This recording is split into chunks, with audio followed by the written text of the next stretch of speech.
Glories to the Srila Prabhupada. Thank you very much for joining the call, Mataji. Hare Krishna. Hare Krishna, Padma Mataji, Danavat Pranam, all glories to Srila Prabhupada. This is Vinita Gandharvika Devidasi from College Station, Texas. Hare Krishna, Vinita Mataji, Danavat Pranam, all glories to Srila Prabhupada. Thank you very much for joining the call, Mataji. Hare Krishna. Do we have...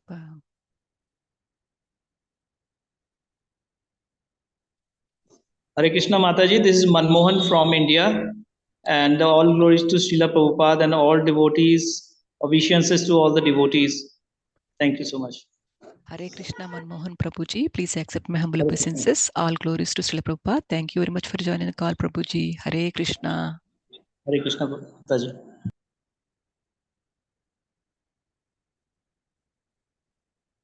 Hare Krishna, Prabhu, you are joining for the first time?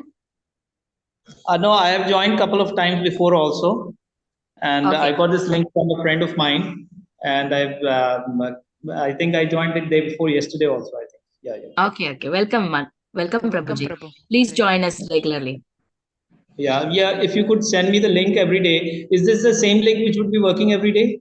Yes. Prabhu. Are you there in our WhatsApp group, Prabhuji? No, I am not yet in your WhatsApp group. Yeah. Okay, I will put in the chat in few seconds the link for the WhatsApp group and our Telegram and also Facebook, YouTube.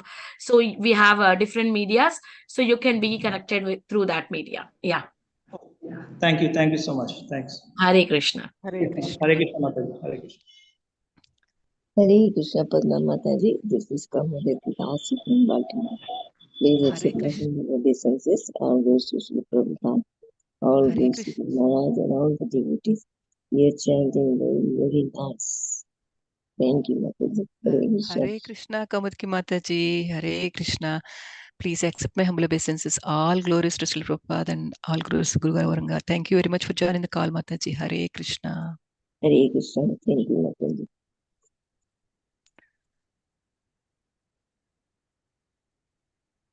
Mataji, would you like to start the call recording, Mataji? Mataji, we will wait. I don't see even Suresh Sham Prabhu. He's supposed to do introduction. He said he will come. Oh, there is one ISKCON Charlotte. I don't know if it is Suresh Sham Prabhu. Maybe it's a Suresh Sham Prabhu. Yes, Yeah. ma'am. She is Yeah. Okay. Then I'll start the recording. Okay, Mataji. Hare Krishna, Padma Mataji. This is Sukakar Kashidas, Nanda Pranam. Hare Krishna, Suresh Prabhu. Please accept my humble obeisances. Hare Krishna, Sukka Krishna Prabhuji. Please accept my humble obeisance. All glories to Srila Prabhupada and Guru Maharaj. Thank you very much for joining the call, Prabhu. Hare Krishna. Thank you so much. Thank you, Suresh Prabhu. Your class was very good that day. Fantastic. Thank you, Prabhu. Hare Krishna. Dhanavad. Hare Krishna.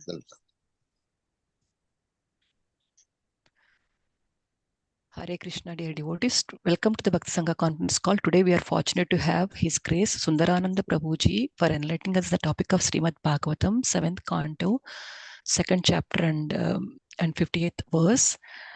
Before giving the call to Prabhuji, I would like to hand over the call to Suresh Sam Prabhuji to give brief introduction about Prabhuji. Hare Krishna Prabhu, please take over the call, Prabhu. Yeah, Hare Krishna Mataji, Dhanavad Pranam. All glories to Srila Prabhupada and Guru Maharaj. Here is a brief introduction about Prabhuji. His Grace Sundarananda Das is a disciple of His Holiness Romapada Swami Maharaj. He is practicing Krishna consciousness since 2004 with guidance of his mentor, Prema Tarangini Mataji, and received initiation from His Holiness Romapada Swami Maharaj in 2014. He works as an IT architect for his profession and currently part of Baltimore Temple congregation. He practices Krishna consciousness with his supporting wife and two lovely children. With a very humble demeanor and simplicity of heart, he is a natural speaker on Srimad Bhagavatam and has been invited on various forums to speak on Krishna consciousness topics. Prabhuji is known for his book distribution skills and interest in reading and presenting Srila Prabhupada books in a simple manner. He serves as one of the coordinators of Bhakti Sangha, especially engaged in assigning speakers and coordinating the Srimad Bhagavatam chapter summary sessions. He also facilitates few reading groups for reading and discussing of Srila Prabhupada books. Hare Krishna Mataji, Dandavat Pranam. Back to you, Mataji. Please accept my humble obeisance and Pranam, Prabhu. Thank you so much. I don't see Prabhuji on the call, right? I don't know why. Just I will give a call.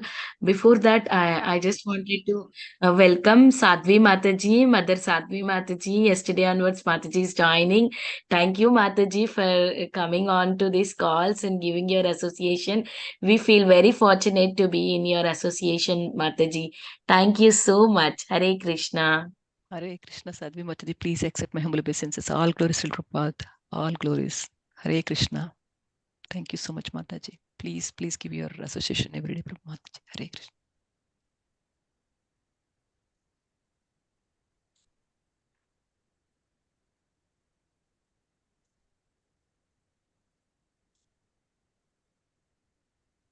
Is Prabhuji there? Yeah, Prabhuji is there. Yeah.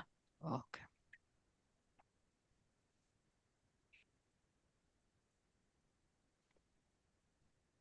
Hare Krishna, Prabhu. Please accept my humble obeisances. All glories to Srila Prabhupada and Guru Maharaj. Hare Krishna Mataji, Hare Krishna devotees, Hare please Krishna. accept my humble obeisances. All goes to Srila Prabhupada and Guru Maharaj. Hare Krishna, Prabhu. Thank you so much, Prabhu, for giving your valuable time and association this morning for discussing the topic of Srimad Bhagavatam, 7th Canto, 2nd chapter and 58th verse, Prabhu. Hare Krishna. Please take over the call, Prabhu. Thank you so much, Mataji. Yeah, so we'll start with brief prayers and we'll go from there. Om Namo Bhagavate Vasudevaya. Om Namo Bhagavate Vasudevaya. Om Namo Bhagavate Vasudevaya. Narayanam Namaskritya Naram Chaiva Narottamam Devim Saraswatim Vyasam Tato Jayam Udirayet Nashtaprayeshu Abhadreshu Nityam Bhagavata Sevaya Bhavati Uttama Sloke Bhaktir Bhavati Naistiki. Okay, we'll start with the verse and purport will read and then we'll go from there. Let me open it. Wait a minute. Srimad Bhagavatam, we're covering 7th Canto Srimad Bhagavatam, 2nd chapter and text number 58. Let me pull it up. Yeah. Okay, let me share my screen.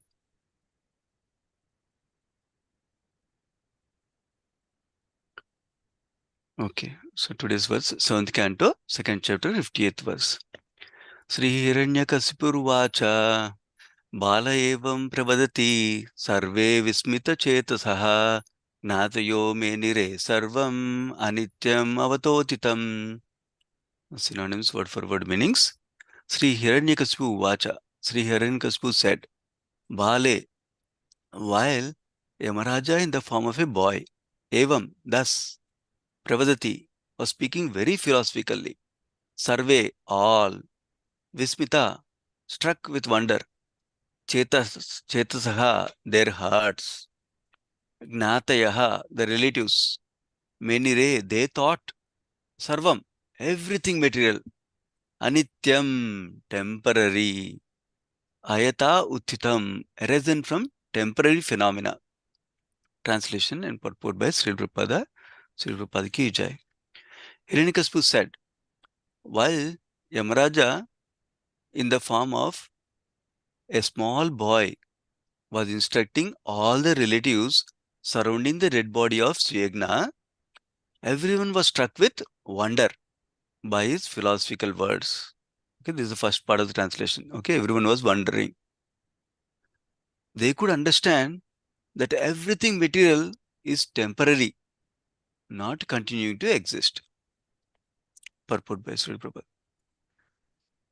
It's a nice verse and purport, so we can discuss.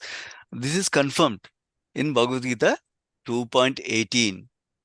Antavanta imedeha nitya shokta saririnaha. The body is perishable, but the soul within the body is imperishable. Therefore, the duty of those advanced in knowledge in human society is to study the constitutional position of the imperishable soul and not waste the valuable time of human life in merely maintaining the body and not considering life's real responsibility. Every human being should try to understand how the spirit soul can be happy and where he can attain an eternal blissful life of knowledge. Human beings are meant to study these subject matters, not to be absorbed in caring for the temporary body, which is sure to change. No one knows whether he will receive a human body again. There's no guarantee. For, according to one's work, one may get any body, from that of a demigod to that of a dog. In this regard, Srila Madhvacharya comments, Aham mamabhimanadi tvayatottam anityakam mahadadi yatottam cha nitya chapi yatotita asvantrataiva prakritihi swatantro nitya eva cha yathartha bhutascha para eka eva janardanaha. That's what you'll focus on. We can see the purport for that verse translation. Only Janardana, the Supreme Personality of Godhead, is ever existing. That means eternal. But its creation, the material world, is temporary. Therefore, everyone who is captivated by the material energy and absorbed in thinking, I'm this body and everything belonging to this body is mine, is an illusion. One should think only of being eternally a part of Janardana. And one's endeavor in this material world, especially in this human form of life, should be to attain the association of Janardana by going back home, back to Godhead. Nice purport. Prabhupada is hammering one point, very important point for us, for our benefit. So I'll offer briefly prayers for our acharyas. Om Ajnanatimirandasya Gnananjana Shalakaya Chekshurunmitam Yena Tasmai Shri Guruve Namaha. Namam Vishnupadaya Krishna Prasthaya Bhutale Srimati Bhakti Vedanta Swami Niti Namane. Namaste Saraswati Deve Gauravani Pracharine Nirvishesha Shunyavadi Paschatya Desatarini. Jai Shri Krishna Chaitanya Prabhu Nityananda Sri Advaita Gadadhara Sri Vasadi Gaura Bhakta Vrinda. Hare Krishna Krishna Krishna Hare Hare Hare Rama Rama Rama Hare Hare. Hare Krishna Krishna Krishna Hare Hare Hare Rama Rama Rama Hare Hare. Hare Krishna Krishna Krishna Hare Hare Hare Rama Rama Rama Hare Hare. My obeisance to all the devotees here. Vanchakalpatarubhyasya Kupasindubhyevacha Patitanam Pavanebhyo Vaishnavebhyo Namo Namaha. Thank you for this opportunity to meditate and read Srimad Bhagavatam and absorb in it and share whatever I understood from the senior devotees we hear from. So it's a nice section. Let me share my screen also. I didn't have much time to prepare the presentation, but I prepared some slides at least. So at least especially people Thank who you, are Prabhu, visual. for accepting the class in the last minute. Very grateful to you. Most welcome, Mataji. Yeah, I know some people are visually inclined, so it will be useful for them to see something. That's why I started something. So you probably remember a couple of weeks ago when I came, I gave the overall context from kind of beginning, but I will do a shorter version of that, a very briefly shorter version. So we have some context, some bearings where we are in the Srimad Bhagavatam. Obviously, we all know that we are hearing entire Srimad Bhagavatam, which is a conversation between Sutta Goswami and says of Namisaranya. And there, Sutta Goswami is telling what he heard from Sukadeva Goswami speaking to Parishad Maharaj, like that. And then within that conversation, where we are now is a conversation between Yudhishthira Maharaj and Narada Muni. That's what started in the first chapter. Essentially, first chapter was primarily talking about how Supreme Lord is impartial to anybody, whether it's a devotee, whether a demon, whether it's somebody is worshipping him, somebody doesn't worship him, doesn't matter. He's always inclined to do good favor to others only. And then in that context, we heard about the glories of absorption in Krishna, somehow or other, enakena prakarena. Somehow we absorb in Krishna, will be benefited. It's for our benefit only, not Krishna. We're not doing a favor to Krishna. So that's what was glorified in the first chapter, which is impartial nature of Krishna, always favorable to everyone. Especially he loves his devotees, of course, but still he does good for everybody like that. And then when you absorb in Krishna somehow or other, will be eternally benefited. So towards that end, we heard. Now, remember 7th canto is about Uti, one of the 10 topics of Srimad Bhagavatam, where we are hearing about positive inclination to Supreme Lord, like a pure devotee like Prahlad Maharaj, and then negative inclination of devotee who is acting as a demon here, Hiranyakasipu. Also, we are inclining what is the impact of it, what is the result of that positive inclination and negative inclination towards the Supreme Lord. Interestingly, any connection with Supreme Lord, however, is still beneficial. We discussed last time. So Narada Muni in this chapter, second chapter, is explaining how Hiranyakasipu became an enemy of the Supreme Lord, Vishnu. And then that is leading towards the topic of how he became enemy of his own son Prahlad Maharaj, because Prahlad Maharaj is remembering Supreme Lord Vishnu. So in that context, he is describing how Hiranyakasipu became an enemy of Supreme Lord Vishnu. Through that, what happened was Hiranyaksha was killed by Supreme Lord in the form of Varahadev. And when Supreme Lord killed brother of Hiranyakasipu, Hiranyaksha, that's when Hiranyakasipu became very angry, we saw in this chapter. And he wanted to destroy Brahmanical culture, destroy all the sacrifices done by Brahmanas. So that way, he thought all the demigods will be starved because they don't get any results of sacrifices. And then because of that, he thought Supreme Lord also can be killed like that, because he's starved from everything that is coming to him through Brahmanas, like that he thought. So after explaining that, then Hiranyakasipu notices that his mother and his wife's brother both are very sad and lamenting by the death of Hiranyaksha. So he started to console them. He started to console them by describing the philosophy of the soul. And he describes two stories we heard until the last verse of this chapter. So I'm just summarizing it, not going into detail. Basically, main point is Hiranyakasipu so far told about the eternality of the soul and temporality, a temporary nature of matter and the body. That's what he told so far in a summary fashion. How? Not by his own speculation. Is referring to Mahajana, Yamaraj, telling instructions to queens of King Suyagna who died. So in that story, he described how queens were lamenting so much. They didn't want to leave the body of King Suyagna. They didn't want to even cremate or anything. So it's described, Yamaraja came personally there as a young, small boy. And he started instructing. Some of the key highlights we heard is how it's surprising that we all see people dying, but still we don't experience, oh, I will also die one day like that. My son will die someday. My father will die someday. My grandfather will die someday. It's very hard for us to accept.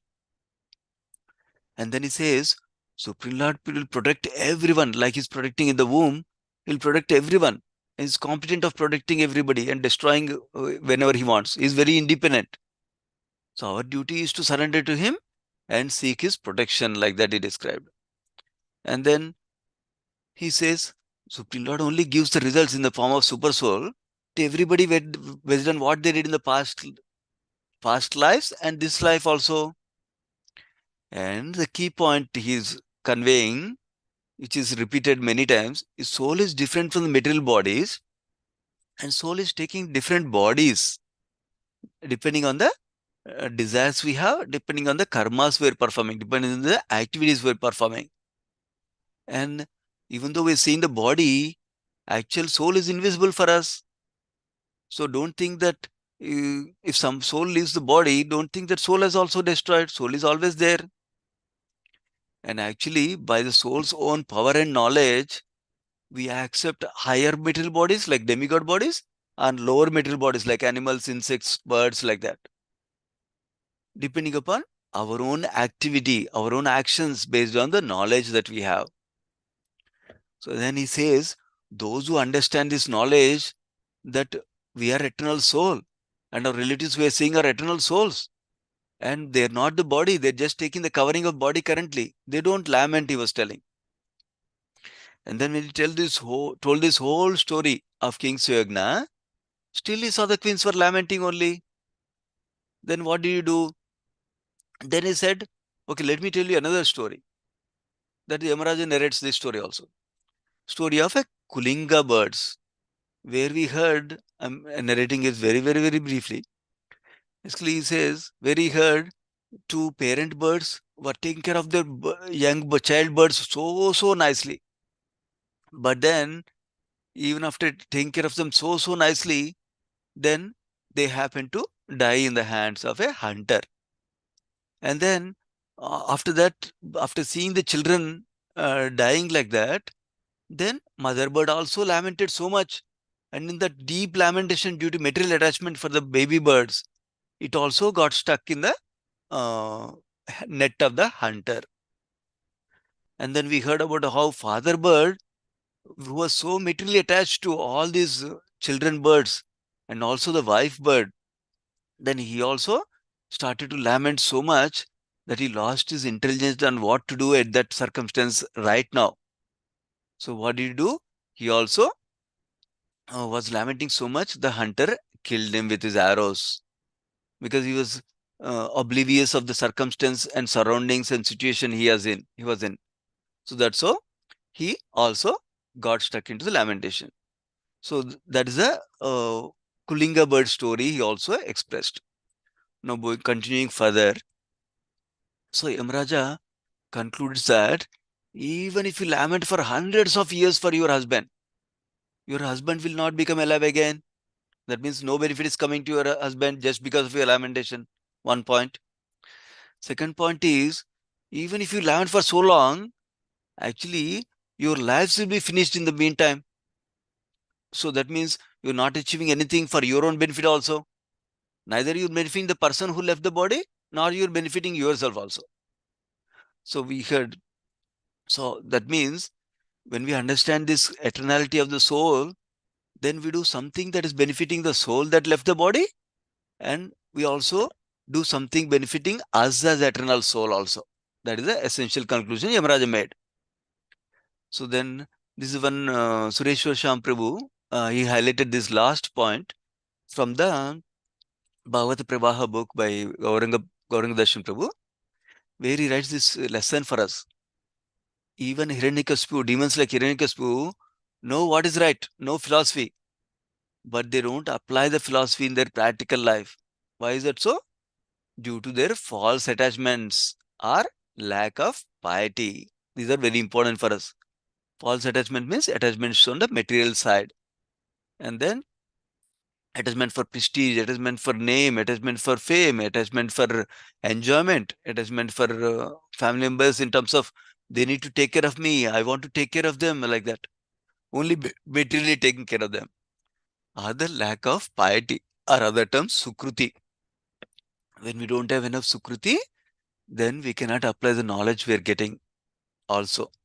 That's the other point to note from here. Now, understanding this, let me go to the next slide. So now, with this context, that Hiranyakashipu explained the philosophy explained by Yamaraja himself, that our soul is eternal and matter is temporary, like that. Now, hearing that, we heard in this particular verse, what is the result of them hearing that whole two pastimes? That's what we are hearing in this particular verse translation. In this translation, we heard two main points. One is everyone was struck with wonder by the small boy's philosophical words. So, this is obviously is a common experience for many of us, that whenever a small children speak, everybody is very attentive because they like hearing to small children. They're very attractive. They're sweet in their words. So there's no false ego doesn't come usually in hearing from a small children like that.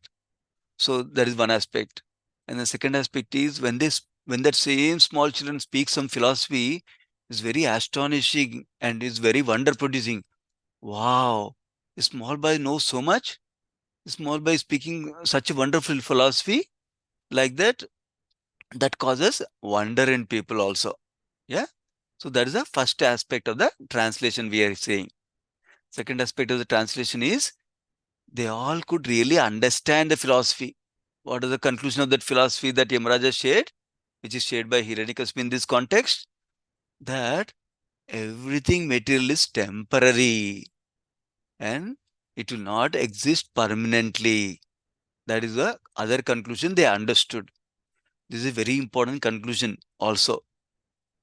So now there are two aspects of this one also. When everything material is temporary, then what is permanent? Where should we place our attention? That's an important point to note. So Prabhupada in the purport highlights these 2 points. The points are that how everything related to matter is temporary, including our material body is temporary. That is one point Prabhupada makes. So now when I understand that matter is temporary, this body is temporary, and everything related to this body is temporary, then what am I supposed to do? Then I need to place my consciousness towards eternal, what is permanent. So Prabhupada talks about matter and body is temporary, soul is permanent, and our relationship with Krishna is permanent and eternal. So Supreme Lord is eternal. So, and our relationship with Supreme Lord is eternal. So then we need to do something for eternal, not absorbed in a temporary throughout our life. Focus on permanent like that. That's what Prabhupada is emphasizing in purport. Now we'll go through the purport. See. So Prabhupada first starts with Bhagavad Gita 2.18 verse. So we remember second chapter of Bhagavad Gita is focused on knowledge of the soul, eternality of the soul and temporality of the body. So he's picking one verse from the Bhagavad Gita second chapter to establish that point that Krishna personally is telling to Arjuna in his own words. First, the knowledge that Krishna gave to him, which is body is perishable. Perishable means that's something that will destroy soon. And the soul is imperishable, that will never destroy. It's eternal. And Prabhupada writes, these are all points from purport only. So Prabhupada writes, duty of those in advanced knowledge is twofold. One is study the constitutional position of the soul. What does that constitutional position of soul means? We as the soul are part and parcel of something bigger, Supreme Lord Krishna, number one. And we are related to Krishna in the mood of service. So we are servant of Krishna also. That is our function in relation to the Supreme Lord Krishna. So we have to study that, Prabhupada is saying. Now second thing is, he's saying, when we understand that, we should not waste our valuable time of human life, because time is limited, in merely maintaining the temporary material body and not considering the life's real responsibility, which is to understand our constitutional position and serve Krishna. So don't waste our time on only this small temporary benefit that we are getting, maintaining the body only, and then forget about this one. So Prabhupada is not saying don't maintain the body. Prabhupada is saying don't waste all your time, energy, enthusiasm that you have in the life in maintaining the body only. So, but instead focus on the higher goal, which is what is the life's higher responsibility? What is the life's goal we need to understand? And then focus all our energy and time and enthusiasm in that. And towards that goal, we also maintain a body, because if we don't maintain the body, we cannot work on that goal. So that is a principle Prabhupada is sharing for us. Don't think body is all in all and material physical enjoyment is all in all, and then waste all our time in human life. That's what Prabhupada is telling. Right? So now Prabhupada also tells in the purport that everyone should try to understand how soul can be happy and where he can attain eternal blissful life of knowledge, Satchidananda. Again, his original Swarupa is Satchidananda. How can he experience that again? That is what he's asking Prabhupada. Prabhupada is asking us to understand that knowledge, that what can make me be always happy, always blissful? What can make me situated in my original constitution position as Satchidananda, eternal, blissful, full of knowledge like that, not in the ignorance that I am right now? Then Srila Madhvacharya commentary Prabhupada quotes in the purport also. That is all of this is emphasizing the key points in the translation only, which is matter is temporary, so we should focus on the eternal. Yeah. Madhvacharya commentary says, only Janardana, Supreme Personality of Godhead, is ever existing, is eternal always. But his own creation, material world, is temporary. That's the first point he's making. And then he says, those who think I am this body and everything related to this body is mine, that's called ahamamiti consciousness, is in illusion. Because he's only focusing on, when he understands that his material body is do everything related to material body only, nothing special, nothing related to eternal goal that he has. That is an illusion, he's saying. Now, what is the conclusion? Conclusion is, one should think how we are part and parcel of Janardana, Supreme Lord, and understanding that we should endeavor in this valuable human life to attain the association of that Supreme Lord Janardana by going back home, back to Godhead. Those are the key points in purport. So again, to emphasize, Prabhupada is emphasizing in purport, understanding the temporality of the material world and temporality of the body, temporality of the matter. So we should focus on eternality of the soul and the imperishable nature of the soul. And then don't stop there. Then what? So what? I am soul is eternal. So what? Then we need to do what will get us to the eternal nature of being Satchidananda.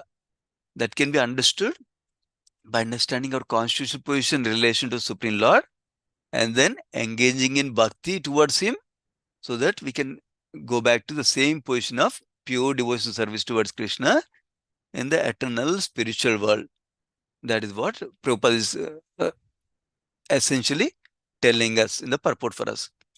Now, we look at each of these in the purport and how we as practicing devotees can apply these principles that we are learning from Srimad Bhagavatam and from Srila Prabhupada purport that is explaining for us. Yeah, that's where we focus the rest of the time. Of course, there's nothing fancy in this knowledge. Many of you heard this knowledge before. So, there's nothing special. But it's very important to hear again and again so that it remains in the foreground of our consciousness. And we never know.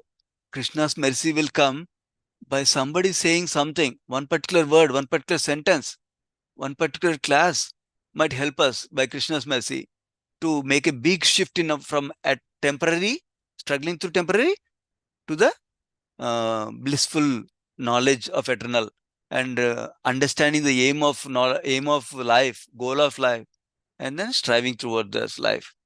So that's why we take the shelter of Shastra like this, Srimad Bhagavatam, Guru, Sadhu Shastra. So that will help us. Yeah. So we'll start with this particular statement from Prabhupada in the purport. He says, every human being should try to understand how soul can be happy and where he can attain an eternal, blissful life of knowledge. So many of us know that it's not a secret. Many of us know that all of us are trying in different ways. All the human beings in the world are trying in different ways. For one thing, we think that they're searching for happiness. In a common philosophy, in common terms, that's how we relate to people because they don't know better, something better. We tell them in their terms that everybody is looking for happiness. How is that proven? Everybody is trying to do something so that they can increase their enjoyment, so to increase their happiness. And then everybody is doing something to reduce their suffering. That nobody wants suffering. So that's what people are engaged in this world in all different endeavors that they're doing, all different thinking they're doing, all different research they're doing, like that. So now somebody may think we only want happiness, right? So now if that is happiness is all that we want, then let us say we get lot of sense gratification, lot of sense happiness. Then how can we not be happy with that? We say, I don't want any more, like that. Okay, there's a spelling here mistake. I'll fix it. So, for example, let us say we all like some particular delicious food item. Then we cannot keep on eating that particular food item, delicious one. because after some time we'll say, I don't want anymore. It's actually, we feel actually disgusting kind of thing of some time. I want something different. In fact, you might have noticed many times sweet is mixed with some hot to give some pleasure, because we cannot take only sweet, only hot all the time. So it's a mixture like that. So in Nectar of Devotion or Bhakti Rasam Sindhu, this principle is also highlighted nicely. How happiness with sense gratification is temporary. Chapala sukha is fluctuating happiness. So we want some of this, some of that, like that. We cannot stay in only hot, only cold. We want some hot, some cold, some sweet, some hot, like that. And there's always a limit for the senses. Senses cannot enjoy unlimitedly. For example, if I like seeing movies, I cannot see movies unlimitedly. After some time, I'll be tired. I want to sleep. I don't want to enjoy movies like that. Similarly, so there's a limit to sense gratification. Number one point. Number two, we're actually not looking for same kind of happiness. That means we're not only wanting to eat food and be happy. We want to see something, be happy. We want to hear something and be happy. We want to touch something and be happy. Like that, we want to experience different senses and actually different varieties of happiness we want to achieve. Not just different varieties of sense happiness. We're hankering for varieties of happiness actually. Yeah.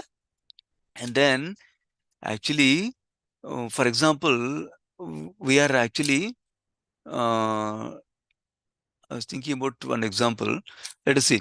So, for example, we are, I think it's the next slide. Let me see if I kept in the next slide constantly. Oh no, I don't have that. Okay. So, basically, the point being, a point to capture here is that one kind of happiness that is produced is not sufficient for us. We want different kinds of happiness, variety. Number of variety is the one single important point I want to share. Okay. Now, second thing is, what appears like happiness, what appears like sadness is not the essence point. For example, when somebody may be fond of movie songs, for example, then they sometimes people like, most of the people generally likes songs that are romantic or songs that are expressing happiness, enjoyment, like that, right? But there are some people who love sad songs also. That means just because something is indicating sadness, something produces sadness, doesn't always produce sadness. Some people are happy by hearing sad songs also. That is another distinction we need to see. Okay. So, for example, so this principle of the sad songs producing happiness will tell us something. That means actually it's not the external happiness appearing or external sadness appearing that is what we're hankering for. We're actually hankering for internal emotion produced through these mechanisms, whether happy songs or sad songs, like that. That liquid flowing emotion is what we're hankering for. This is actually a term that most of us know, is we are actually looking for rasa, not just happiness, ananda. We're not looking for ananda, we're looking for rasa. Because if you're looking for only ananda, we're not getting from sad songs, but we're looking for rasa. This is rasa is defined in simple terms as feeling of deep satisfaction in the heart level, not in the mind level, not in the body level, not in the physical level, not in the emotional level, not in the mental level, but at the level of the heart. That is the deep satisfaction of the heart we are looking for. And that comes after experiencing a particular emotion. So we are hankering for deep varieties of emotions that bring deep satisfaction. That is the rasa we're hankering for.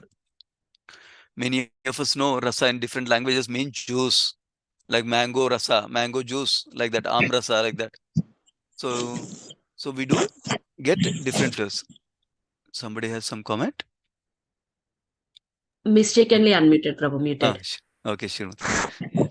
Okay. So So basically, rasa is another term is juice. And even juices, we don't like only mango juice. We cannot drink mango juice every day like that. Some people may drink for 1 year, 10 years maximum, but after that they'll get bored. They'll say, give me some other juice also, please. So like that, watermelon juice, guava juice, something else, some other things juice people want. Always different types of juice like that, different flavors. Similarly, we want that variety of emotions, experience. We wanted that experience of variety of emotions. Yeah, this is where I was talking about the songs of happiness and sadness, right? This is what I was covering. So that that liquid flowing emotion is what we're looking for, rasa, and that constant change of happiness we're looking for. And in fact, when we those who have experience of seeing dramas or live theater, then they can attest to that. They will really love seeing real living people performing drama, and they emphasize with one particular character and get absorbed in it, and they experience that rasa. They cry, they laugh, they feel for the hero, they feel for the villain, like in a negative way sometimes, like that. That is happening because we are experiencing the rasa, we are enjoying that. Yeah. But the rasa is very difficult to obtain in this world through the physical things, sense gratification, or through mental, emotional things. Even if you have the rasa, experience the rasa little through drama, that's only a short living, temporary. Okay. But we're looking for a happiness that lasts for a long time at the heart level. So now that is where our aim of life is to experience this rasa constantly. So don't be alarmed by these statements that does not include Krishna, that does not include Krishna consciousness, that does not include bhakti. Don't be alarmed. It's a simplistic explanation of aim of life is to experience this rasa constantly. Why am I going through all these things? Because Prabhupada is saying we have to understand how soul can be happy and how we can achieve the constitutional position of eternal blissful life of knowledge, right? So it's important to understand this knowledge that not only the soul is eternal, but what are we really after? What do we really want? Then we understand what we really want. When we understand our eternal need of the soul, then we actually strive to that goal, not something else, something else, something else. There's a distraction for us.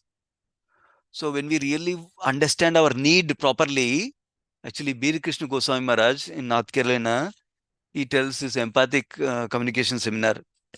One of the core principles I like in that knowledge he shares with us is that we all need to understand our need as a body, at the mind level, at the soul level.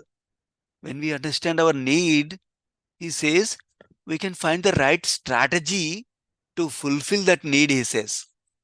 So that is what we are trying to do. We are establishing what is our real need, what is the real aim of life.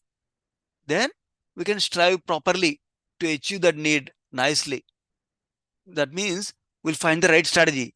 By eating too much, I'll get this need fulfilled, or by engaging with these people, I'll get this need fulfilled, or by doing this, I get this need fulfilled. We understand that. Okay, that's why we're doing this. So we are all hankering for that rasa. And not one time, not for 10 minutes, not for 1 day, not for 10 days, not for 1 year. We want the rasa to remain constantly. And we also want to have a variety in that rasa. Okay, that is a principle we got to so far by studying what we are all hankering for so far. Now, what is the source of rasa? That rasa? Source of that rasa is the fundamental source in spiritual world is our Supreme Lord Sri Krishna, who is the called as Akila Rasamrita Murti, is the personification of all rasas we can think about. He is the source of all different rasas. So now we understood that we are hankering for constant rasa. Now we understood where that rasa comes from. We understood it comes from Krishna, the Supreme Lord, Supreme Personality of Godhead, like Prabhupada coined it nicely. That he is a person with emotions, a person with, is a sentient being, Prabhupada writes in some purports of Bhagavatam. So now we understood we are hankering for constant rasa of different varieties, and our source of that rasa is Sri Krishna. Of course, each of these can be expanded further, but considering the time, we're going further. So Krishna is the source of all rasas. Okay. In fact, Krishna is the source of everything we know. Krishna is the absolute truth. Prabhupada defines absolute truth right in the front of Bhagavatam, like we all know. Krishna actually means not just one person in spiritual world. Krishna means he includes all the energies, material energies, spiritual energies, including all of us together. That is what is Krishna as absolute truth, including the rasas. Now, if we understand Krishna is the source of rasas, then we understand if you somehow come in contact with Krishna, direct contact with Krishna, we can experience that rasa. So, we all have this experience. We tend to make friends with people who understand us, who understand our needs, who understand what we want, who understand what we're trying to do. And they're in same wavelength, we say. So such people we relate to, we become friends to them, and we love them, we like them like that. Similarly, imagine if there is one such person who understands every emotion we're going through in the heart, then, and he speaks the right things to us, he relates to them in a right way, exact way that triggers our emotions furthermore, nourishes our emotions furthermore, then we love that person eternally. We'll say, I want you, I want you to be there always with me, like that, right? That person is our Krishna, our Supreme Lord. Because he understands the exact emotion we are going through. And then he will relate in an exact way that will nourish that emotion.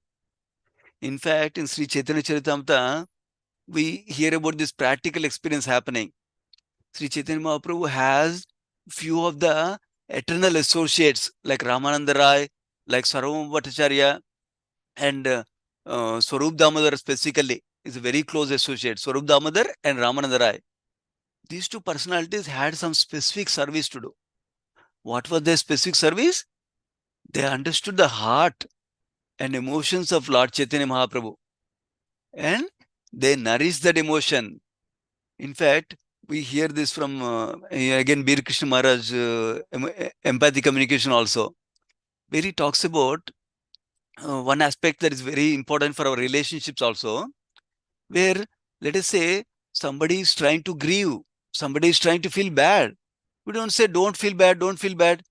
That's negating their emotion. That is not helping them. We think that's helping them, but it's not helping them. We should understand their feelings. We should empathize with their feelings. Then that will give support to them. More than us telling them, don't cry, don't cry. That will not really empathy. Similarly, when Lord Chaitanya Mahaprabhu used to go through these ecstatic feelings, highest feelings that I don't understand fully, we understand a little bit from Acharyas, what they're saying. Lord Chaitanya used to go to the deep feelings of separation with Srimati Radharani. And he used to cry, used to bang his head to the wall. Like that, he used to go through extreme emotion. And that time, these great personalities, Swarup Damodar and Ramananda Rai, understood his emotions. And Swarup Damodar composes or recites a proper verse from Srimad Bhagavatam that nourishes his emotion, Lord Chaitanya's emotion. He says, speak again, like that. And we hear again in Sri Chaitanya Charitamrita, another incident where King Prataparudra had a hard time to get association of Lord Chaitanya, because Lord Chaitanya wanted to set an example. Sannyasis don't associate with materially rich people. So, but because of the mercy of devotees, because of the association of devotees, King Prataparudra got some service before Lord Chaitanya Mahaprabhu, got some special service to massage Lord Chaitanya's lotus feet after Radhayatra in Jagannath Vallabh Gardens. That time he recites Gopi Gita slokas. When he recites Gopi Gita slokas, Chaitanya Mahaprabhu says, wow, you are wonderful. Please recite again. Please recite again. That is again nourishing the emotion that Lord Chaitanya Mahaprabhu is feeling. Similarly, we are very much, our rasa is very much nourished when we are in association with Supreme Lord Krishna, who understands exactly our emotion in our heart and can reciprocate perfectly. Our wife or husband can understand little bit, can reciprocate little bit. Our close friend can understand something more, can reciprocate in little way.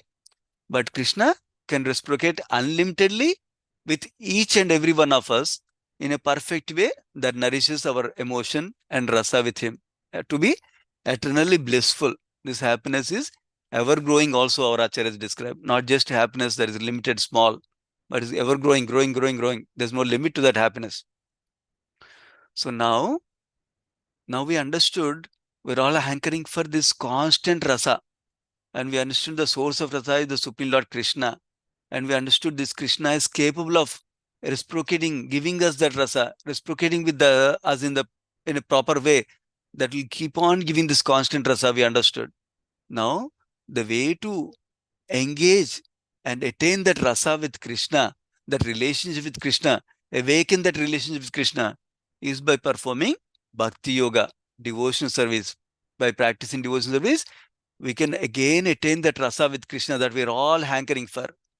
That is the aim and goal of life that can make us as soul very, very happy and blissful in our original constitutional position with Krishna.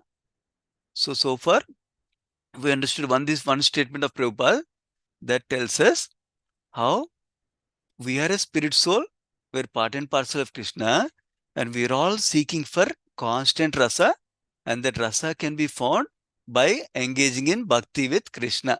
That's what we understood now. We'll go further into other points in the purport. So, I didn't get time to build a slide more, but we'll talk about this point. Prabhupada is saying, actually this is a Madhvacharya's quote Prabhupada is quoting. One should think of only of being eternally a part of Janardana, Supreme Lord Krishna, and one's endeavor in human life should be to attain the association of Janardana by going back home, back to Godhead. And remember, other thing we heard is not waste valuable time of human life in merely maintaining body and not considering life's real responsibility. So we'll focus on these 2 points now. How we should not waste in maintaining the body only, and how we should strive towards attaining this rasa with Krishna. Those 2 things we'll discuss. Okay.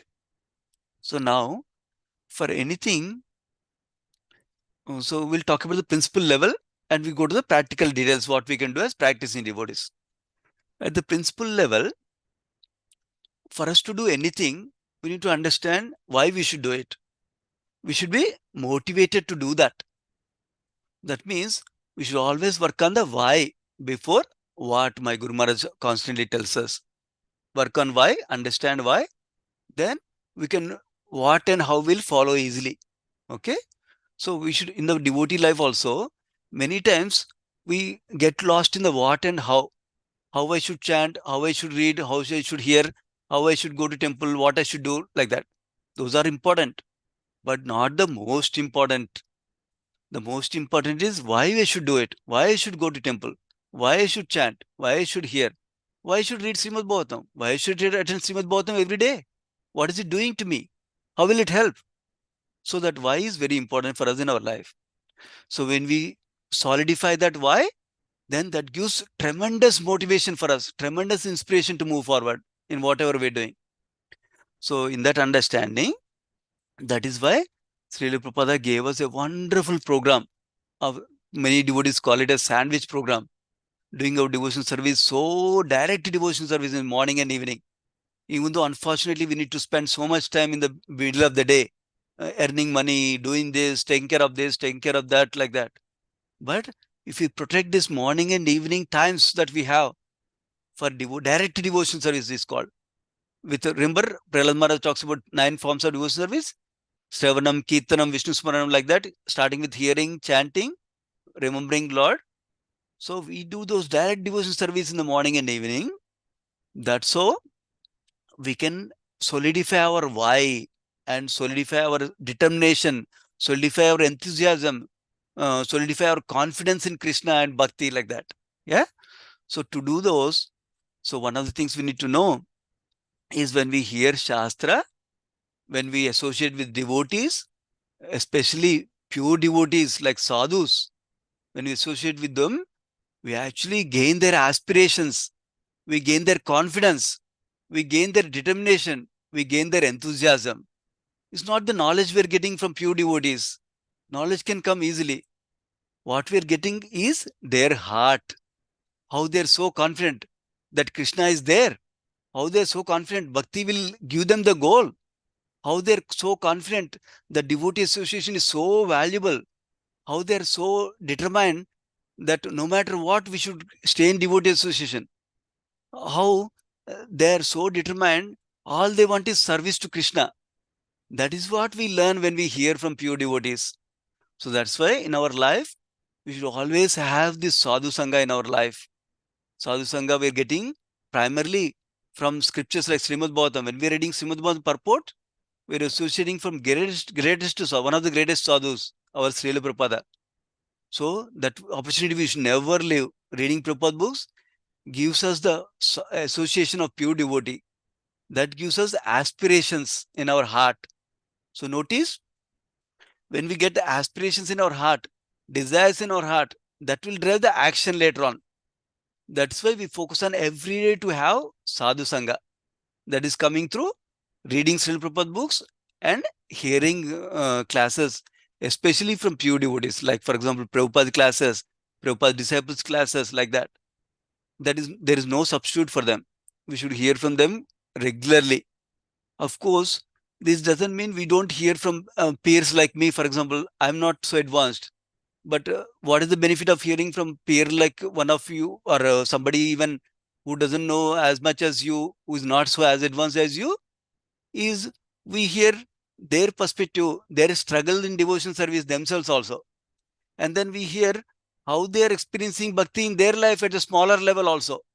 Sometimes we can relate to them also easily.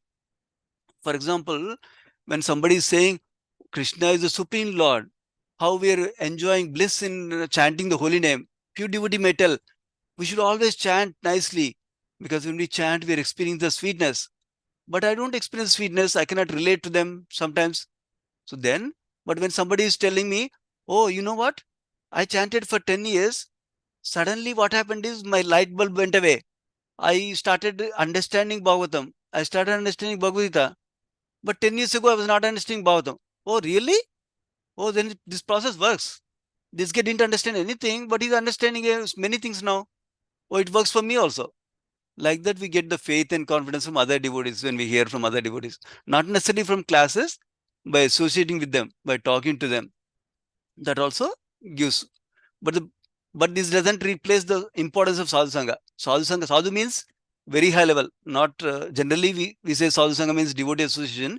Sadhu is a pure devotee, because Srimad Bhagavatam 3rd canto, Kapil Dev describes sadhu means all this quality: titikshava, karunika, tolerant, compassionate, no enemies. He doesn't have any enemies. Everybody is friend to him.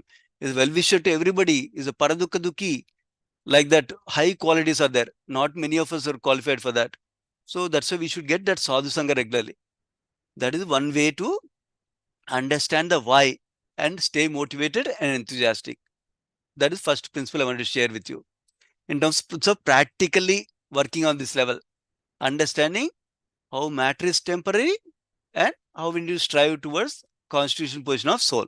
Yeah, sadhu sangha.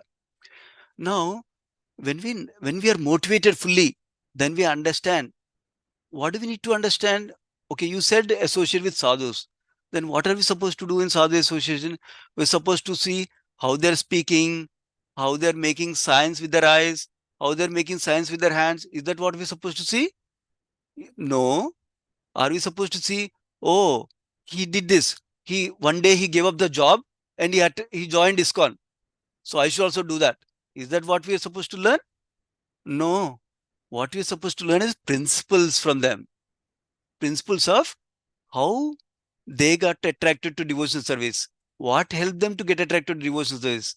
What helped them to go to the next level of devotional service? That is what we need to learn from them.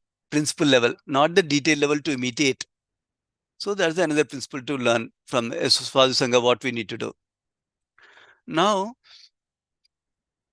once we have the motivation to do what we want to do, then other thing we need to learn is, how do we do? Remember, whole Vedic knowledge, Sri Chaitanya Mahaprabhu divided into 3 parts. He summarized it nicely. Whole Vedanta Satra is in 3 categories he categorized. One is Sambandha Gnana, Avideya Gnana, Prayojana Gnana.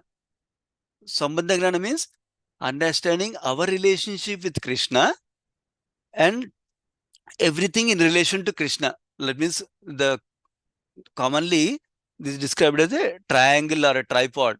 That means God, Jiva, and Prakriti. So we should understand the relationship between these three things: God, Prakriti or material nature and material world, and Jiva, ours, the living entities. When we understand this knowledge clearly, then what happens is, then we know, oh, I'm a part and parcel of Krishna. That's why I need to serve. Not because he is sadistic, he wants me to serve. Not because of that.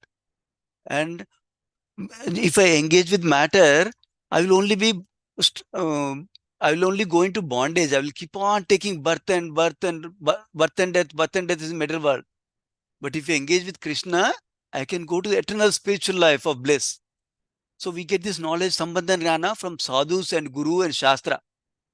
That is what we need to learn. And we get this Sambandha Jnana properly, then actually we can do practice nicely.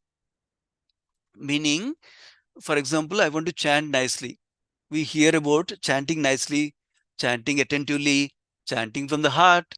But how does that happen? It happens when we understand about Krishna, how merciful he is, how compassionate he is, how loving he is. Then we want to do something for him, right? That is one. Now, number two, when we understand the value of chanting, then we want to chant nicely. That means that is also coming from Guru Sadhu Shastra. That's why we need to hear and read scriptures. Yeah. And then when we understand, oh, I understand when we do sense gratification, then that is harmful to bhakti. I heard that from in classes. But then I'm not able to control my senses. So now what can I do? That means I'm not qualified by bhakti. Let me get out of here. No. Then we need to pray to Krishna. Krishna, I heard from a class that sense gratification is bad for me.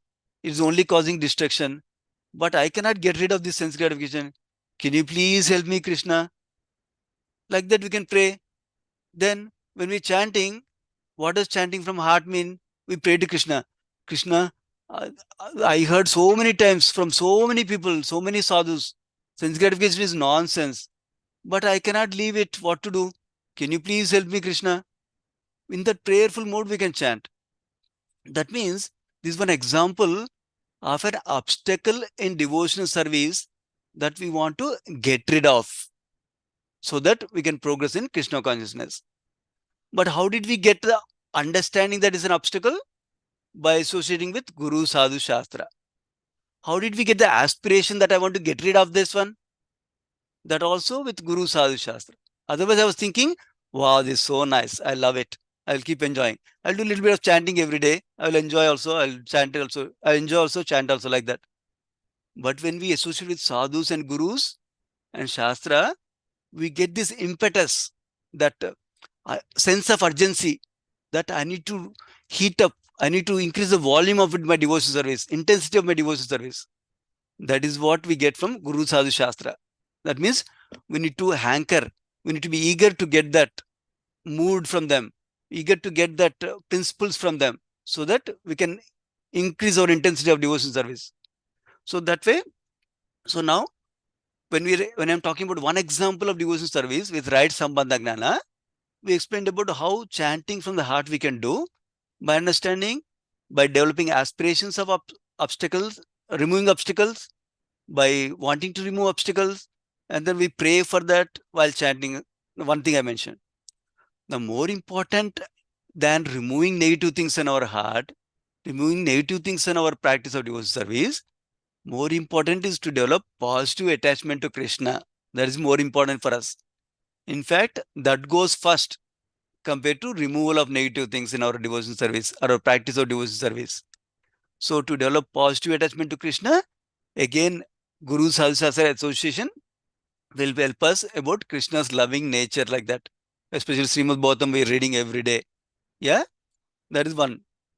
And then to develop this positive association with Krishna, we understand. Remember, we just now heard one of the aim of life is to develop rasa with Krishna, constant rasa we want to have with Krishna, or other ways to describe is we want to be engaged in pure devotion service with Krishna. So when we, other ways to express the same thing is we want to awaken Krishna prema in our heart. That is the goal of life. Then when we're chanting with heart, we are not praying for Krishna, I want to finish the 16 rounds in 1.5 hours. Krishna, I want to finish 16 rounds in 1.5 hours. Krishna, I want to finish 16 rounds in 1.5 hours. That is not our prayer. Our prayer is, Krishna, I want Krishna prema. That is our prayer. Because if you want to finish in 1.5 hours, Krishna will fulfill that desire of 1.5 hours with you chanting. That means we are settling for something small. Let us say we go to millionaire, we don't want to ask $10 to him, you want to ask him $100,000. Similarly, when we go to Krishna, we want to ask the biggest thing that we can get, which is Krishna prema. Because once you have Krishna prema, all your problems are gone. We're always happy eternally. We already understood that because of constant rasa we get, right, with Krishna prema. So then, when we're chanting from the heart, we're chanting for the highest goal, not for Krishna, make my health better. Krishna, make my son's health better. Krishna, please forgive me. That there's a place and time and circumstance for that prayer also. But the highest goal is Krishna prema, because these are all temporary in our life. We need to recognize that. And this process of practicing devotion service is called abhideya. So that abhideya we know how to do by learning the Sambandha Gnana. That is why Prabhupada's program is very connected. When we hear nicely, when we read nicely, then we can do chanting nicely. When we do deity worship nicely, because deity, we can relate to deity nicely like that. So Sambandha we heard, Abhidaya Gnana we heard. Then scriptures also talk about Prayojana. Prayojana means what we need to, what we'll get after this. Because all of us don't want to do anything unless we know what do I get, what's in it for me. So that way it's very important to understand what will I get. Like we discussed, right? Constant rasa we're seeking for. That constant happiness we're seeking for it. So when we understand in spiritual world, when we go to spiritual world, how Krishna is eagerly waiting for us, Krishna is eagerly waiting to embrace us, Krishna is eagerly waiting to have loving exchanges with us. When we understand all this by hearing the Srimad Bhagavatam pastimes, how Krishna is relating with his devotees, then we'll also become eager to go to that stage. So that Abhideya Gnana also we get from Guru Sadhu Shastra. So all these will help us to get motivation, one aspect. Now, just motivation is not enough. We need to have conviction or confidence. This is actually Swayam Bhagavan Keshav Maharaj wrote an article last month. So I'm very attracted to the formula kind of thing he gives. That's why I'm sharing like that. Motivation, conviction, and then environment he tells like that. I'll explain those. So the conviction. So we need to have the confidence that I can do it. Because even I went through in my devotional life stages where I was first trying to see, is bhakti really useful? Is bhakti really helpful? Started there. Are devotees really selfless? Started there. But then I understood, oh, devotees are really selfless. They want to serve me. They want to help me only. And then bhakti is really helpful, because when you practice bhakti, we get eternal happiness, ever-growing happiness. So bhakti is really helpful, I understood. Then the doubt may come, oh, bhakti works for them. Bhakti works for Prabhupada. Bhakti works for Prabhupada's disciples. Bhakti works for this disciple who is very good at Shastra reading. Bhakti works for this disciple who is very good at cooking for Krishna. Bhakti works for this disciple who is very good at deity worship. Bhakti works for this disciple who is very good at book distribution. But I don't have any of those. It doesn't work for me. Then what will happen? I don't have the conviction to practice bhakti nicely. Then I'll do a little bit. Okay, I'll chant a little bit. I'll do some enjoyment, some chanting a little bit like that. That's why it's important to develop that conviction also. How does that conviction comes? One of the primary sources when we are actively listening, actively reading. That means when we see the pastimes of Srimad Bhagavatam, how so many devotees got benefited from just practicing bhakti. As we see Srimad Bhagavatam, we'll hear stories. Somebody killed a cow. In the 9th canto, you'll hear somebody killed a cow. But then his guru cursed him, saying that you'll rot in hell kind of thing. But then he practiced devotion service. Guru's curse also overcome. He killing of a cow, sin also gone. He went back to spiritual world. So which other process can do that things like that? So like that we can gain inspiration from different pastimes. Ajamila, you already heard that pastime. How he got so much benefit just by chanting one's holy name. So if you chant with so much faith, so many times, so many rounds, we can even imagine how much benefit we can get. So like that we can develop a conviction by hearing, reading from scripture, number one. Another source for developing conviction is our own experience in bhakti. Nothing can beat that. That means we need to be vigilant. We need to be vigilant how I am progressing in bhakti. Most people think that either I'm a non-devotee or I'm a pure devotee. That's not the truth.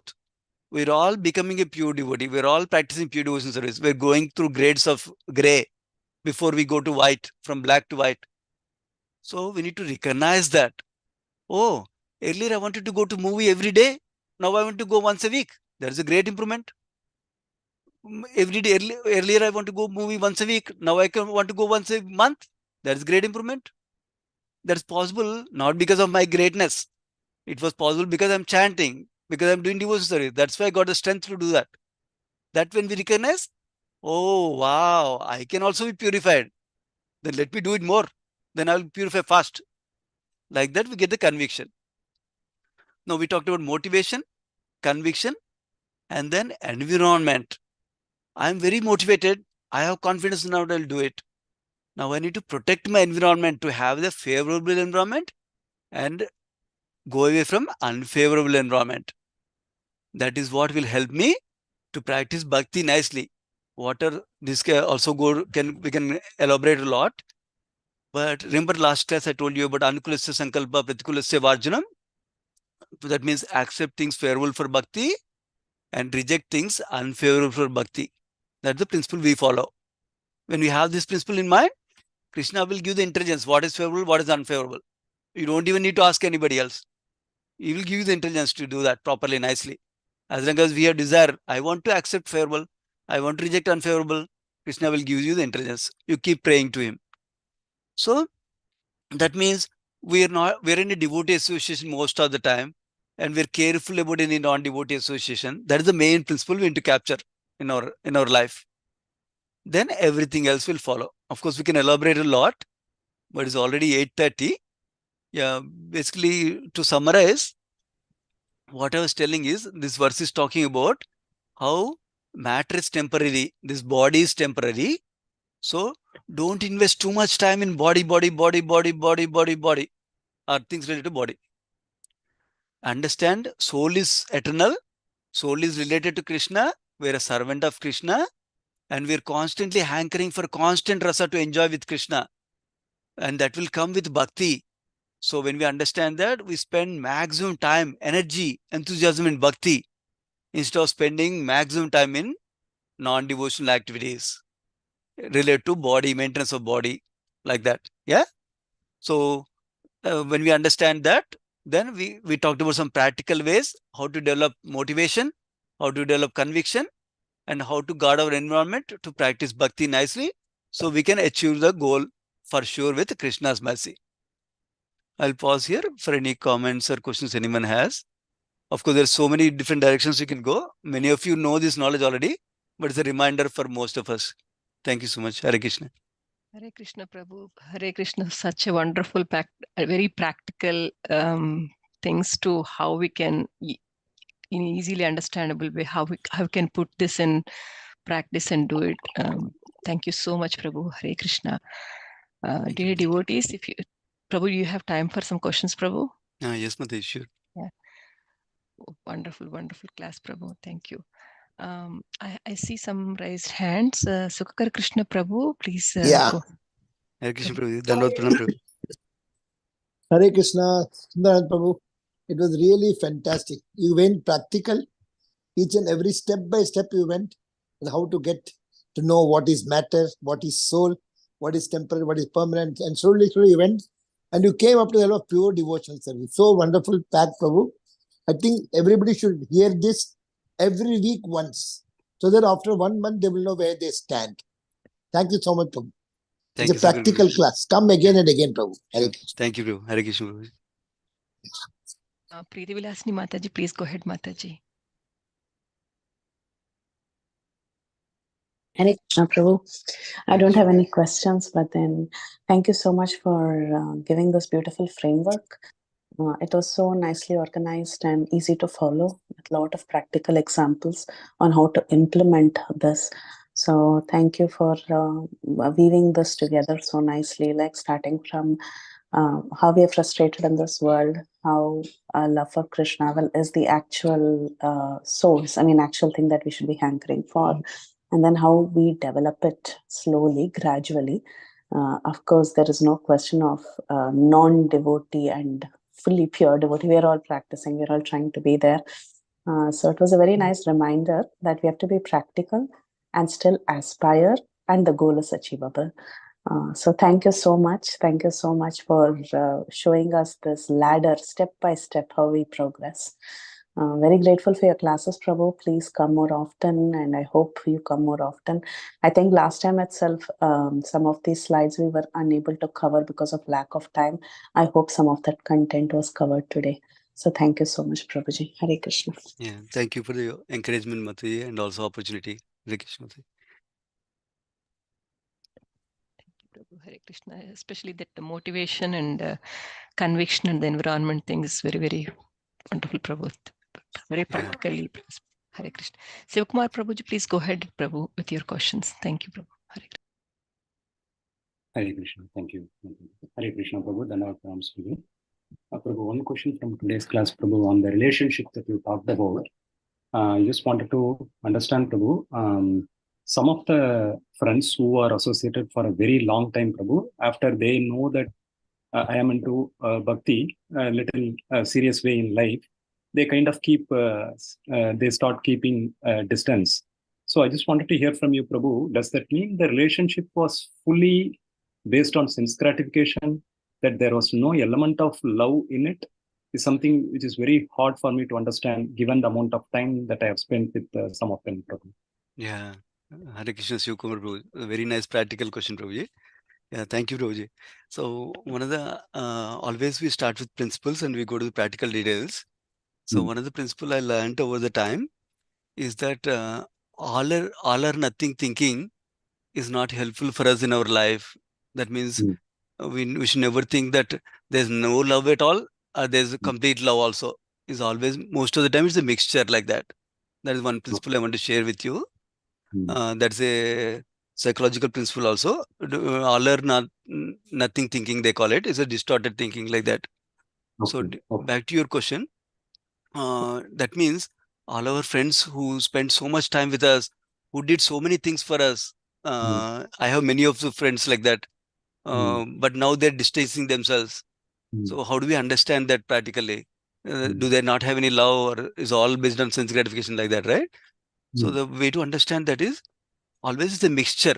That means they have some love and some sense gratification also. Number one principle, we can understand that portion. Then that way, we don't give them full heartburn, full thing, but we understand they are a mixture. Yeah. And if you understand, even I myself am like that. I myself would not completely pure, not completely impure. I'm somewhere in middle. Most of the time when I understand myself, then I will understand what others are like that. That's the other principle we can understand. Then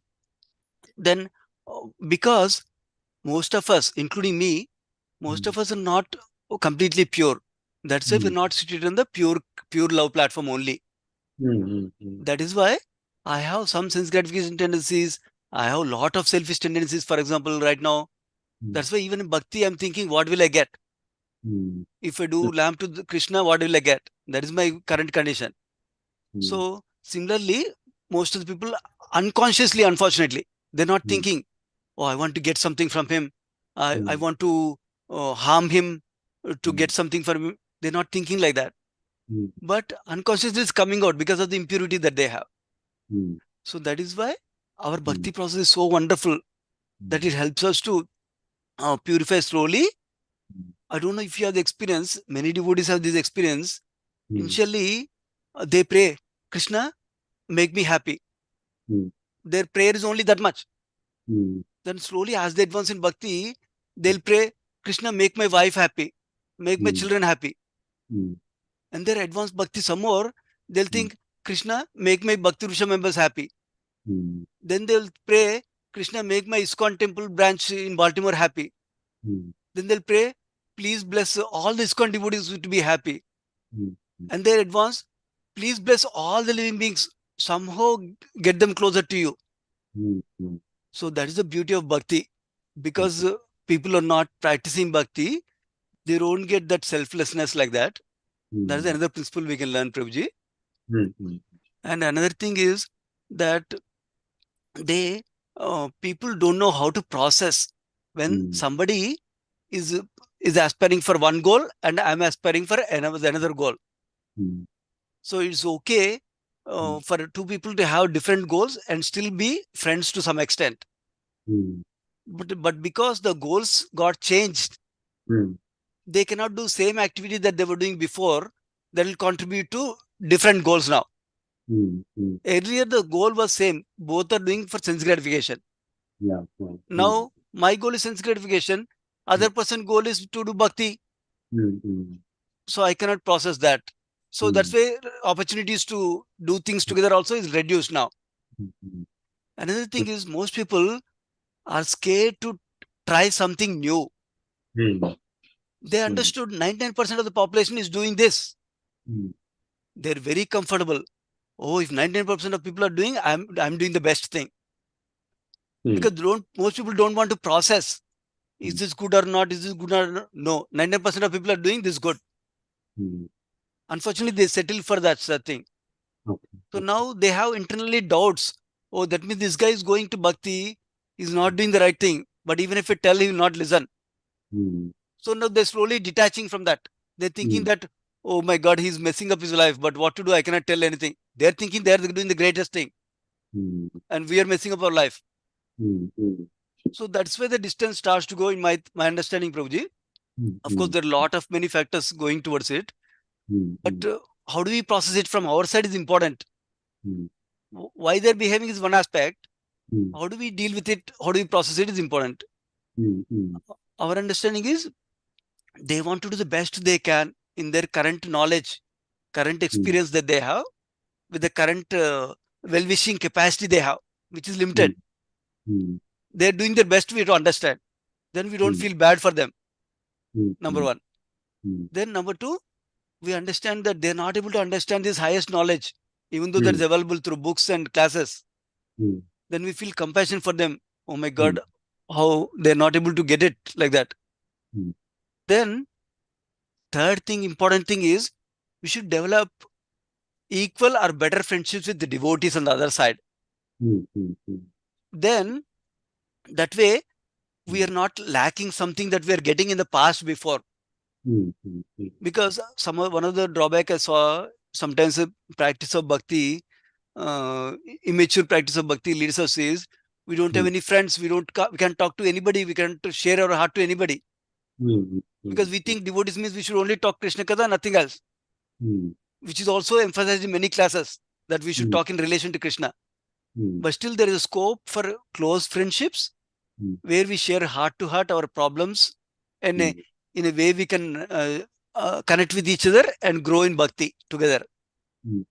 So we need to develop one or two friendships like that in devotee family in the meantime. Then without any enmity toward them, without any bad feelings for them, we still do whatever we best we can. Like give them opportunity to, for example, this is the Gita Marathon time. We give them opportunity. Oh, we have our temple is distributing so many Bhagavad Gita's. Would you like to help us? Because they don't want to do bhakti now. So if they give money, they'll get bhakti sukriti points. Remember one of the points we talked about why Hiranyakashipu knows the knowledge but is not able to practice it? Because they don't have piety. That piety we can create in others. They can contribute to book distribution, then they'll get piety. So next time I may not be able to convince them. Next time another devotee talks to them, they'll get it. Especially when pure devotee, they somehow get to pure devotee class, then they want to accept it. Now our duty is to create that piety in people. So when they meet the pure devotee, they get it. Like that, we can be compassionate towards them and be favorable towards them, whatever we can. And without making them go run away from Krishna anytime. They should not feel these devotees are always up pestering me. They should not feel like that. Yeah. Those are some thoughts, Prabhuji. If you have some other clarification, we can continue also. Thank you so much, Prabhu. Very elaborate answer and a lot of points. I made a note of the answer, Prabhu. Thank you so much. Welcome, Prabhuji.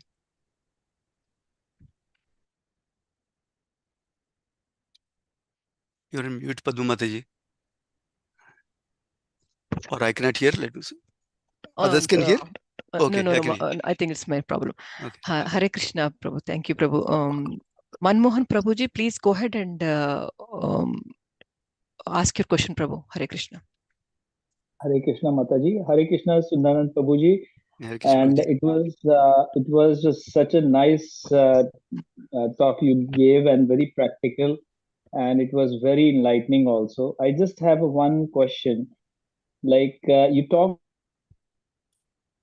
about environment and persistence, and the environment is the last thing which you talked about, was just motivation and then conviction and then environment. Suppose if you have the motivation and you have the conviction and the environment is not proper, just very near to you, if the environment is totally against for you to do bhakti, then how do you like cater to that? Like the environment, suppose if you are, yeah. Very nice practical question, Prabhuji. Yeah, it's a nice. So looks like we understood the principle of environment. Why environment is important, we understood. Now we are dealing with when we have unfavorable environment for bhakti. How do we practice bhakti in that environment like that? That's the question. So this is the beauty of bhakti. One of the principles from bhakti is that nothing material can stop bhakti. Nothing material can hinder bhakti. That's a wonderful principle we know. In the first canto, second chapter, there's a verse that talks about ahaitiki apratikada bhakti. So that means uninterrupted and unmotivated, right? We can develop confidence in that principle. That I can do bhakti no matter what circumstance. That's the first principle we can learn and develop confidence in that. Now, second principle is how we practice bhakti when the environment is favorable versus when the environment is unfavorable can be slightly different. And we should be able to accept that. That means, for example, I might have tendency that understanding that in the favorable environment, I practice bhakti by chanting loudly 16 rounds every day morning. That is my understanding of ideal bhakti. Now, I should not aspire to do the same thing in unfavorable circumstances also. That is immaturity. So many times, the problem comes when I understand what is the ideal way of practicing bhakti, and I want to practice at the same level in this also, even though that is right and best for me. I cannot practice that level. That we need to accept and understand in our life. So when I understand that, my expectation got reduced automatically. Number one. That doesn't mean my bhakti got reduced. My expectation is how to practice bhakti changed. That's all. Now, another example that helps me is that my Guru Maharaj shares sometimes that one time, one devotee, I believe in Dallas or somewhere, I forgot, somewhere in Texas, one devotee was affected with terminal illness, a lot of illness it seems. I forgot the nature of details, but I remember the principle. So then, he was actually, before he got the illness, he was very active. He was serving all the Vaishnavas, doing lots of some service in the temple. Now, the unfavorable atmosphere for him, each of us have different unfavorable environment, right? Unfavorable environment for him is caused by his own body. So now, for him, he had to be in the bed. Now, for him to process that, he is not able to serve the temple, is not able to serve the Vaishnavas, is like very horrible for him, it seems. He's such a nice devotee with service attitude. Then, for him, what is service is only chanting the holy name. In the bed, chanting the holy name is service to him. And if he chants nicely, And then if somebody comes to him, greets them nicely, and then tells them one or two words, one or two inspirations that he realized with this deep chanting now. Now he has so much time to chant, he cannot move. With this deep chanting, he can get so many realizations, he can share with them. That is his service now. Now, that person need to accept my service at this time is to chant very attentively, nicely, hear nicely, and share whatever I can little bit. When he understands that, then he'll be happy while he being in the bed also. Even though he's not able to do the same thing that he can do in the favorable environment. This is another example that helps me to see how we can do bhakti at different levels. So that means in an unfavorable atmosphere, depending upon the unfavorable atmosphere, remember we have this material world, three kleshas, right? Adhyatmika klesha, that means misery is caused by one's own body and mind. Adi bhautik klesha, misery is caused by other living entities, and misery is caused by natural disturbances, Adi devi klesha. So these act also like obstacles in our bhakti also. That means unfavorable environment can be, my family members are not favorable for bhakti. I know devotees who go for a walk and chant. And I know devotees who go for a walk and chant with fingers because they cannot chant in beads at home. And I know devotees who cannot offer publicly before Krishna, before the Krishna's altar. So they chant Hare Krishna Mahamantra in mind and offer the food. I know devotees who offer food with onion garlic because they cannot take out onion garlic from food to Krishna. So we make adjustments in our bhakti practice to suit the unfavorable environment. That is another point. The last point is that bhakti can be practiced internally even if you're not able to do externally the bhakti, external practice of bhakti. So even if I'm like Amarendra Prabhu commonly talks about in meetings, he says, that principle doesn't work for me most of the time. But some people, many people have meetings that are useless, it seems. So for them, they chant Hare Krishna Mahamantra or remember Krishna, remember a verse or pastime while they're meeting, it seems. In my case, 90% of my meetings are very productive. Either I'm talking or I'm contributing actively. But basically, point is when you're standing in the line or something, when you cannot chant loudly or read loudly, hear loudly, you can still internally in the mind, you can practice bhakti. Remembering a verse, remembering Krishna, chanting Hare Krishna Mahamantra, remembering the goals that you set for yourself and what you need to do for them in the next 1 day, 1 week, 1 month, 1 year. Remembering what is the obstacle you're facing, how do you deal with it, who do you talk to. All these also practice of bhakti only. Bhakti means trying to develop positive attachment to Krishna and how to remove obstacles that are coming in the way of our bhakti also. Both are practice of bhakti only. Actually, His Holiness Radhanath Swami Maharaj has a nice video on this, chanting from the heart. Maybe I'll share. That is a nice video everybody can hear. That talks about this principle also, what I'm sharing. Yeah. Thank Does you it so make much. sense? Thank you, Hare Krishna. Yeah, Yeah, it definitely does. Thank you, Hare Krishna. Hare Krishna. Very practical, Prabhu. Thank you so much, Prabhu. Hare Krishna. Hare Krishna. Vinita Gandharvika Mataji, please go ahead with your question, Mataji. Hare Krishna. Hare Krishna, Prabhuji. Dandavat Pranam, all glories to Srila Prabhupada. Thank you, Prabhu, for accepting the request at the last minute. And still, you have made PPT and a very nice class, Prabhu. Very, very grateful to you, as usual. A very nice class, and especially you give the practical examples, very relatable. So when you are talking about, how people enjoy the sad movies, sad songs, Yes. it is sad, but still we try to see that and we feel the emotion and we started crying and we enjoy crying sometimes. Yes. Yeah. I mean, it's so, when you are talking about it, I was thinking, what kind of mad person I am. I want to see and I want to cry. What is the need to cry, right? We need to be happy, actually. Yeah. And also, it's so flattering. Sometimes we just don't even have any knowledge, and just like that, we keep watching. And now, at least when we contemplate on what we are doing, then we'll understand we are doing silly things, which is not needed at all. We ourselves wanted to have suffering, so that's why we are watching and making ourselves crying. Yeah, So exactly. funny. So Yes, funny. Mother. Yes, Mother. And also, Prabhu, you are very, very encouraging, like words you are using, like how you're telling about if some people are watching every day, then they can decrease it to, if they are decreasing it to like weekly once or weekly twice, then that is also an improvement. Like you are showing us very good encouragement and hope for the future, like where I will also be able to be in that place where that devotee is there. I don't have to be dissatisfied because I am here.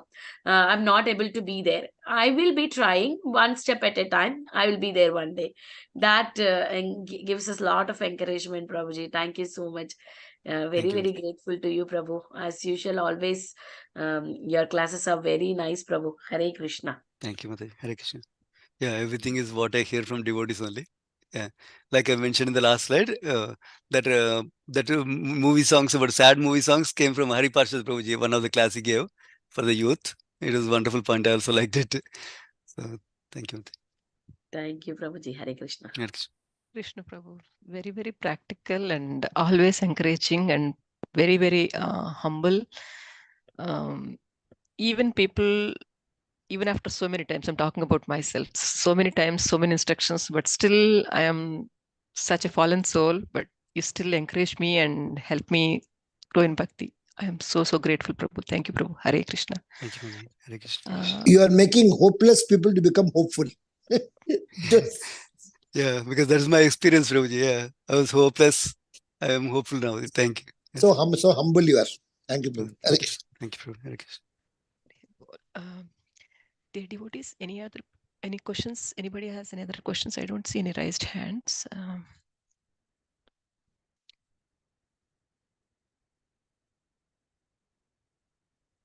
Yeah, but maybe we can close the call.